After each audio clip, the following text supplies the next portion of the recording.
Salut à tous, dans l'épisode 381 de la Tronic Aventure, je vous avais présenté un module UPS 5V 2 éléments qui permettait de protéger nos petits montages contre des coupures de courant intempestives grâce à des accus rechargeables qui étaient intégrés dans ce petit module UPS.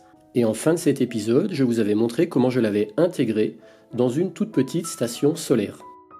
J'ai amélioré cette micro-station solaire en ajoutant en sortie de l'UPS une petite prise USB-A femelle qui me permettra de brancher plein de petits appareils en USB, et j'ai rajouté un petit voltmètre qui me permet de contrôler la tension de recharge des accus présents sous le module UPS. Là par exemple, ils sont en 3,8 volts. Avec ce dispositif, je peux la journée avec l'énergie du soleil à la fois recharger les batteries de l'UPS et faire fonctionner des petits appareils en 5 volts, comme par exemple cette radio, ou recharger cette lampe frontale.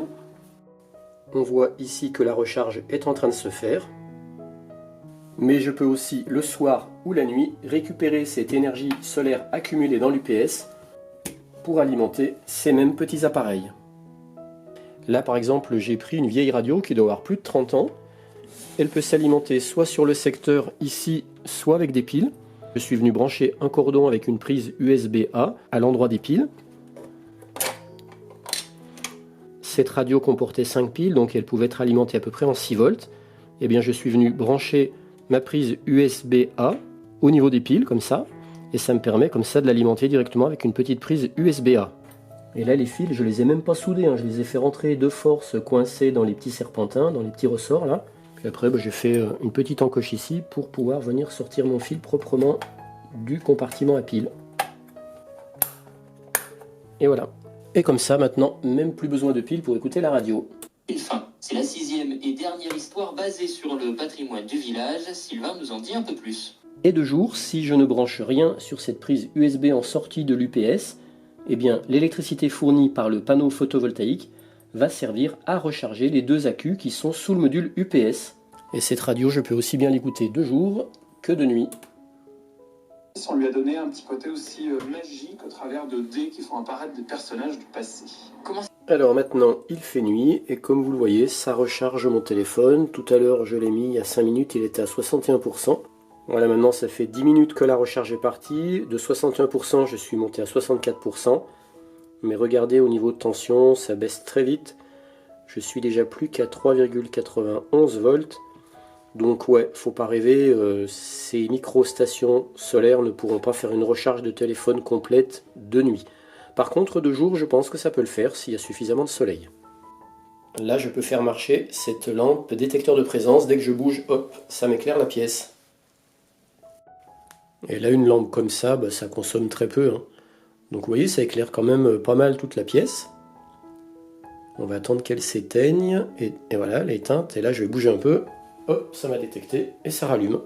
Et ça, par contre, ce genre de lampe pour du camping, je pense que c'est bien pratique. Parce que ça éclaire quand même pas mal. Et je peux écouter la radio même de nuit. Sabrina Carpenter, encore police à suivre sur Autoroute Info. On se retrouve dans quelques instants. Avant ça, un incident qui va s'afficher sur mon écran. C'est magique. Une zone d'accident signalée sur l'A31. Pouvoir écouter la radio la nuit avec de l'énergie solaire. C'est sympa, Et là, par exemple, maintenant, j'ai branché mon capteur de foudre ou détecteur de fantômes. Il peut tourner du coup à H24 grâce à l'énergie solaire, aussi bien le jour que la nuit.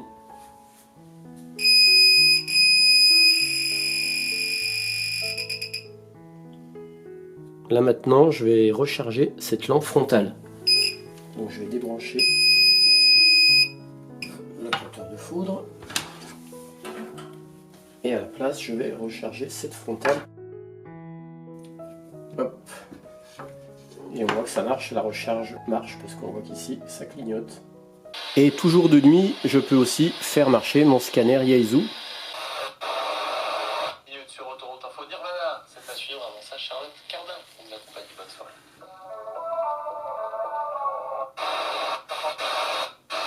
Autre exemple d'application, alimenter ce capteur sismique en totale autonomie solaire, 24 heures sur 24. Là, je le mets en route. Là, il est en phase de calibrage automatique des 3 axes X, Y et Z. Donc, faut rien toucher pendant qu'il fait ça. J'avais déjà présenté ce capteur sismique dans un précédent épisode de la Tronic Aventure, pour ceux que ça intéresse. Voilà, là, il a calibré les 3 axes. Maintenant, il rentre en phase de réglage manuel des 4 intensités de secousse, que je peux corriger à la main, avec les boutons up ou down. Mais par défaut, il a des valeurs. Par exemple, si je changeais ici, voilà, là il est plus sensible. Il a fini le niveau 1, maintenant niveau 2. Donc là, je vais le laisser aller au bout sans rien toucher. Mais dans le principe, on peut changer manuellement la sensibilité des 4 niveaux.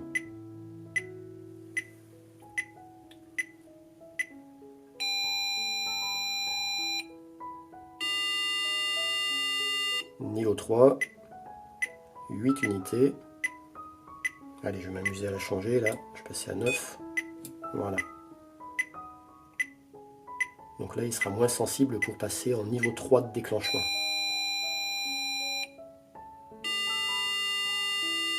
Et niveau 4, par défaut, il est à 12.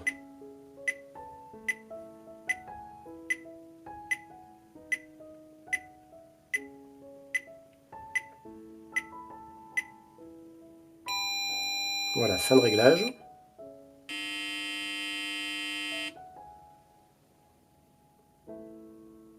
Et voilà, maintenant le capteur est opérationnel. Maintenant, je vais simuler une petite secousse sismique en venant faire une petite frappe sur le meuble. Voilà. Ça, c'était une secousse sismique de niveau 1. Et comme il y a un petit module RTC, il mémorise l'heure de la secousse. Ce qui fait que s'il y a une secousse qui se produit en mon absence, eh bien quand je rentre chez moi, je peux le savoir parce que j'ai la LED qui va rester allumée. Le buzzer va continuer de sonner et j'aurai l'heure de la secousse. Après, si je veux faire un reset, j'appuie sur ce bouton et je repars pour une nouvelle détection. Voilà, il est prêt pour une nouvelle alarme. Allez, là on va se faire plaisir, je vais taper un peu plus fort. Voilà, là c'est niveau 4.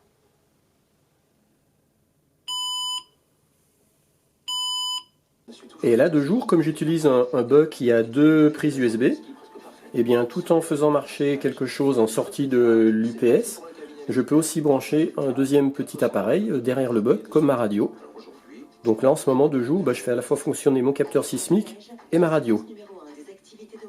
Tout ça au solaire. Avant de regarder de près les différents composants, je vous montre le schéma d'ensemble du dispositif. Ici, il y a le panneau photovoltaïque. C'est un panneau de puissance maximum de 20 watts en 18 volts. En sortie du panneau solaire, je branche un buck qui peut convertir une tension en entrée qui peut aller de 5 à 20 volts. Et en sortie, on retrouvera du 5 volts en 3 ampères maximum. Donc ça fera du 15 watts. Donc là, c'est pas gênant que le buck il ait une puissance inférieure au panneau solaire. Au contraire, c'est même mieux parce que ça veut dire que le buck il pourra tirer toute la puissance qu'il voudra du panneau solaire. Quand il sera à puissance maximum, le panneau solaire, lui, ne sera pas à sa puissance maximum. La sortie du buck, je viens la brancher au module UPS, qui en entrée peut recevoir du 5 volts 5 ampères, et en sortie, il va délivrer du 5 volts en 3 ampères maximum. Le module UPS, il comporte 2 accus Li-ion 18650, et quand ces accus Li-ion seront en pleine recharge, ils tireront un courant maximum de 1 ampère qui proviendra de l'entrée. Sur l'UPS, j'ai rajouté un petit voltmètre qui me permet, quand j'appuie sur cet interrupteur, de connaître la tension en instantané des accus qui sont dans le module UPS. Les 2 accus Li-ion, ils sont branchés en parallèle dans le module UPS. En sortie de l'UPS, j'aurai du 5 volts, courant maximum de sortie 3 ampères. Je suis venu souder une petite prise USB femelle sur laquelle je vais pouvoir venir brancher des petits montages Arduino, une radio, une petite lampe LED 5 volts, une recharge de lampe frontale ou même une recharge de smartphone. Mais par contre, il ne faudrait pas recharger un smartphone de jour avec les accus de l'UPS complètement vides parce que dans ce cas-là, l'UPS pourrait tirer plus de 15 watts. Je rappelle ici, j'ai un buck qui peut délivrer que 15 watts. Et il y a le risque, si on fait une recharge de téléphone avec en plus une recharge des accus, de consommer plus de 15 watts, parce que là, lui, il peut tirer 25 watts, mais lui, il ne peut en délivrer que 15. Mais par contre, de jour, on peut très bien recharger un téléphone portable si les accus de l'UPS sont déjà pleins, parce que de toute façon, lui, en sortie, pourra délivrer que 3 ampères. Donc ça veut dire qu'ici, on n'aura que 3 ampères. Donc 3 ampères, 5 volts, ça fait 15 watts. Donc c'est bon, le buck, il pourra délivrer les 15 watts. Alors comment tout ça va marcher? Eh bien, quand le panneau photovoltaïque va recevoir du soleil, il va délivrer du courant, il va produire du courant qu'il va envoyer sur le module UPS. S'il n'y a rien qui est branché sur la prise USB femelle, eh bien, le courant va venir recharger les accus qui sont dans le module UPS. Une fois que les accus seront pleins, du coup, il n'y a plus aucun courant qui sera exploité du panneau photovoltaïque. Deuxième cas de figure, on est toujours la journée, le panneau photovoltaïque reçoit toujours du soleil, il produit du courant, mais là, cette fois, on va brancher un petit appareil en sortie de la prise USB de l'UPS. Si les accus de l'UPS sont déjà pleins, eh bien, le courant qui arrive là va partir directement ici en sortie. Il va pouvoir faire fonctionner ces appareils. Si les accus ne sont pas pleins, eh bien, le courant produit va à la fois servir à recharger les accus et à faire fonctionner le petit appareil qui est branché.